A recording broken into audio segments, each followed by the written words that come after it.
Hola, esto es Radio Sefarad y estas son las noticias. Las comenta Raquel. ¿Qué tal? Hola Alex, hola a todos. Vamos con los titulares de hoy. La Real Academia Española abrirá una academia del judeo español en Tel Aviv. Jared Kushner. Tal vez no hay solución al conflicto israelí-palestino. 57 países musulmanes critican la actuación israelí en el Monte del Templo. Múnich, primera ciudad alemana en aprobar una ley anti-BDS. Estos son los titulares. Volveremos con la agenda cultural tras hablar de estas noticias. Como les adelantábamos, aquí en Radio Sefarad, a primeros de julio, la Real Academia Española, la Academia de la Lengua Castellana, está montando una sucursal en Israel dedicada al estudio del idioma judeo-español. Darío Villanueva, director de la RAE, quien declaró, les recordamos, deben pagar esta deuda histórica, explicó que el proyecto reunirá los esfuerzos de expertos, la Autoridad Nacional Ladino, el Centro Sefarad Israel y el municipio de Tel Aviv, a medida que se establezca la academia allí en Tel Aviv. La nueva academia sería la 24ª de la Asociación de Academias de Español, una red con miembros en Europa, América Latina, África y Asia. Isaac Kerup, el presidente de la Federación de Comunidades Judías de España, ha acogido con satisfacción la decisión de reconocer lo que él llama el rico y profundo legado cultural del judío español. Es el lenguaje que las madres han usado para hacer que sus bebés se durmieran durante más de 5 siglos, declaró Isaac Kerup. Es el idioma que se ha utilizado para pasar las recetas y en el que se habla en la intimidad de la casa.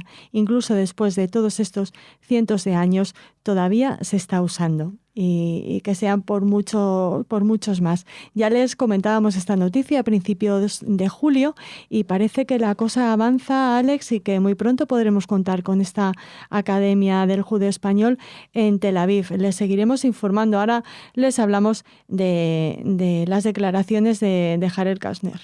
El asesor principal y yerno del presidente estadounidense Donald Trump, que manifestó sus dudas de que la administración estadounidense pueda encontrar una solución única que conduzca a la paz entre Israel y los palestinos, según una grabación de audio filtrada a la revista Wired. Al parecer, unos congresistas en Washington, en una conversación no oficial, le preguntaron cómo planeaba negociar la paz entre Israel y los palestinos y cómo pensaba tener éxito donde otros ya han fracasado. ¿Qué ofrecemos que sea único? No lo sé, respondió. Estoy seguro de que todo el mundo que ha intentado esto ha sido único en algunos aspectos, pero de nuevo estamos tratando de continuar de forma muy lógica. Estamos pensando cuál sería el estado final correcto.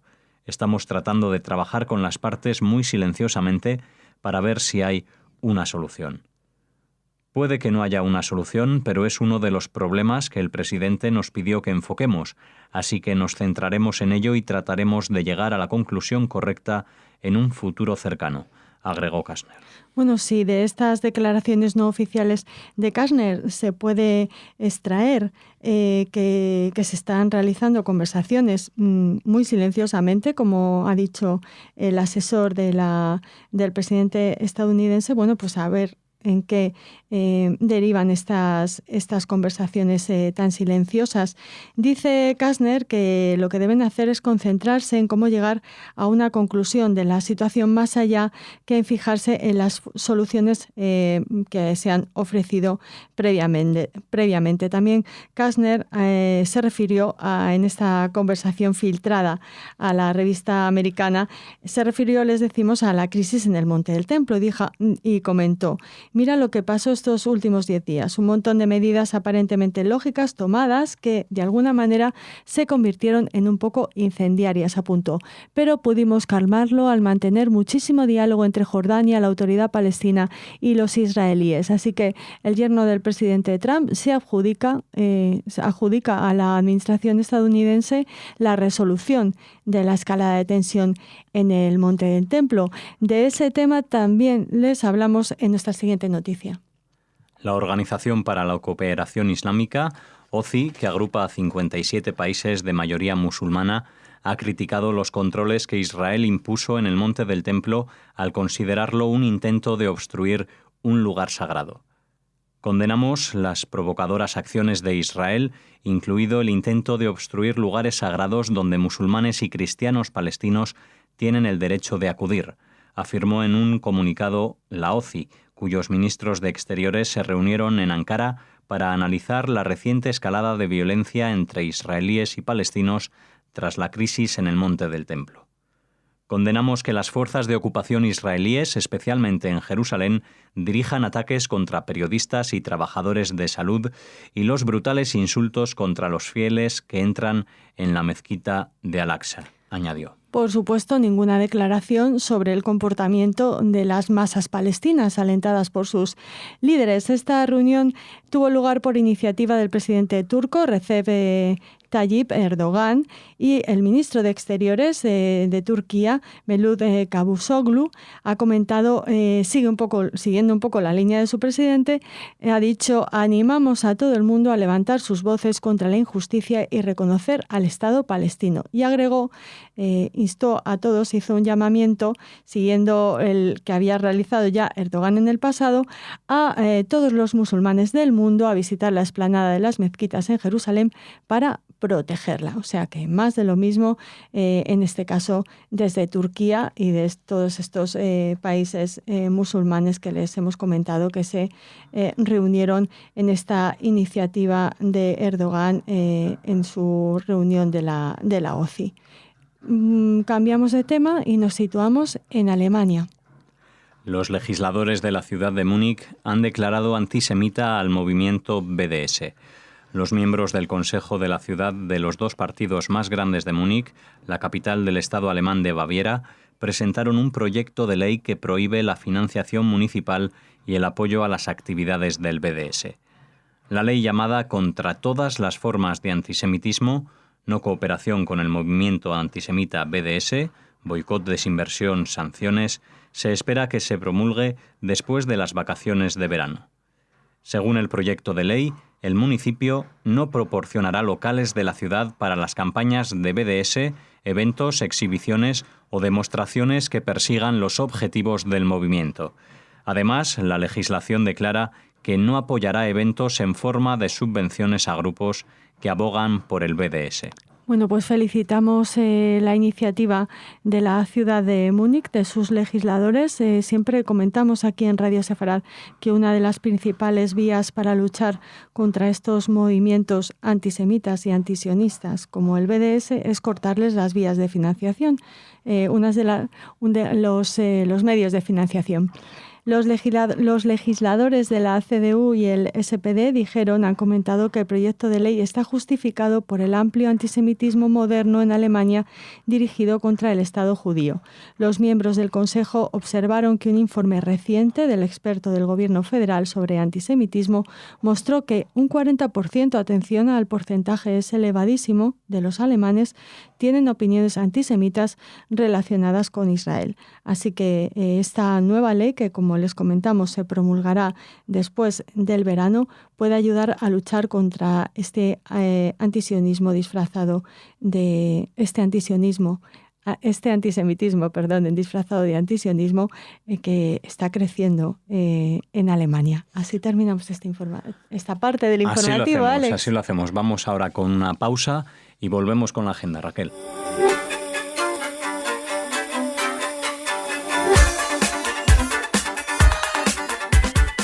Bueno, ya estamos aquí con la agenda cultural. Cuéntanos. Nos vamos a Toledo, porque durante todo el otoño Toledo, se fija especialmente, pone de relieve su pasado y su presente y su futuro sefardí o hispano-judío. De la semana del 18 al 23 de septiembre, Toledo celebrará la Semana Sefardí, que contará con diversas actividades en la judería, de las que ya les informaremos. Pero queremos contarles que con la llegada del 9º mes del año, Toledo se prepara para vivir tardes y noches culturales por todos los rincones de esta ciudad de las tres culturas, desde festivales de jazz, exposiciones, conferencias, música y también poesía. Compone el programa de actividades gratuitas de Septiembre Cultural 2017 con el hilo conductor del 30 aniversario de Toledo como Ciudad Patrimonio de la Humanidad. Durante la primera semana de septiembre, antes les hablábamos de poesía, los días 1, 2 y 3 tendrá lugar el Festival Internacional de Poesía Vox Vives, que traerá consigo más de 50 artistas a la ciudad. Siempre hay algún representante judío o israelí en este festival, pero es que además el día 3 se celebrará la Jornada Europea de la Cultura Judía. Y como les hemos dicho, del 18 al 23, Toledo celebrará la Semana Sefardí, de la que seguramente les hablaremos muy pronto aquí en Radio Sefarad. Bueno, pues un septiembre cargado de eventos en Toledo. De momento vamos a aprovechar agosto, que acaba de empezar, pero sí, apúntenlo en el calendario porque promete. Desde luego. Bueno, y ahora una noticia, es muy alemán el informativo de hoy, ¿no? Porque nuestra recomendación literaria también tiene que ver con Alemania, y esta segunda noticia de la agenda cultural, aparte de lo que hemos comentado del BDS, del boicot al BDS en Múnich. Bueno, pues la Fiscalía General Alemana ha ordenado investigar de nuevo el caso de Hilde Mitznia, una nonagenaria acusada de participar en 1945 en el traslado de presas al campo de concentración de Bergen-Belsen en una marcha de la muerte en la que centenares perdieron la vida. La Fiscalía de Hamburgo archivó el expediente el año pasado debido a no poder hallar pruebas o testigos vivos, pero la Fiscalía General le ha instado a reabrirlas y seguir buscando estas pruebas. Apellidada Lisevich de soltera, esta guardiana presuntamente acompañó en enero de 1945 a las presas evacuadas, entre comillas, desde un campo de trabajo situado en Polonia, en la Polonia ocupada por los nazis, a Bergen-Belsen, en el actual estado alemán de Baja Sajonia, pasando por la localidad de Guben. La mujer, que hoy vive cerca de Hamburgo y que, como les decimos, ya tiene más de 90 años, reconoció en su día haber realizado el primer tramo de aquella caminata, los 60 kilómetros hasta Guben, pero sostuvo que cuando la columna de mujeres continuó su mortal marcha hacia el interior de Alemania, ella se fue a visitar a su madre durante un mes, casualmente. Se reincorporó al campo de Bergen-Belsen a comienzos de marzo de 1945, donde trabajó en las cocinas hasta el 15 de abril, cuando el recinto fue descubierto, liberado por los británicos, que la encarcelaron junto al resto de trabajadores. En noviembre de 1945 fue condenada a 1 año de prisión, por un juzgado militar. Así que ahora la Fiscalía General Alemana vuelve a investigar este caso de esta guardiana nazi. Bueno, pues seguro que sabemos más cuando tengan información y se la traeremos también aquí a Radio Sefarad. Y como les decíamos, terminamos con una recomendación literaria. El título es Una juventud en Alemania, el autor Ernest Toller. Esta autobiografía apareció en 1933, este año que todos seguramente han hecho el clic en su cerebro para saber que es el momento en el que comienza el triunfo de los nazis y que coincide con la quema de los libros considerados nocivos para las mentes nazis en Alemania. Este libro, Una juventud en Alemania, recorre el periodo que va desde la infancia del autor hasta el destierro de Baviera en 1924, después de que saliera de prisión. Como el mismo Toller dice, no estamos simplemente frente a su historia personal, sino ante el tiempo y el espíritu de toda una generación. Es además un testimonio consecuente con su compromiso político y humano, ya que, como él afirma, quien calla en un tiempo como este traiciona la tarea que hay que hacer. Como últimos datos, para animarles a leer este libro, les comentamos que la presente edición, que presenta Pepitas de Calabaza, recupera la traducción del gran novelista, poeta, ensayista y traductor, y también músico, Pablo Solozábal, e incluye un prólogo de Carlos García Velasco, y bueno, es una de estas lecturas imprescindibles que intentamos traerles aquí en Radio Sefarad. Bueno, pues una lectura que les recomendamos y con la que cerramos el informativo de hoy. Muchas gracias, Raquel. A ti, hasta mañana. Hasta mañana.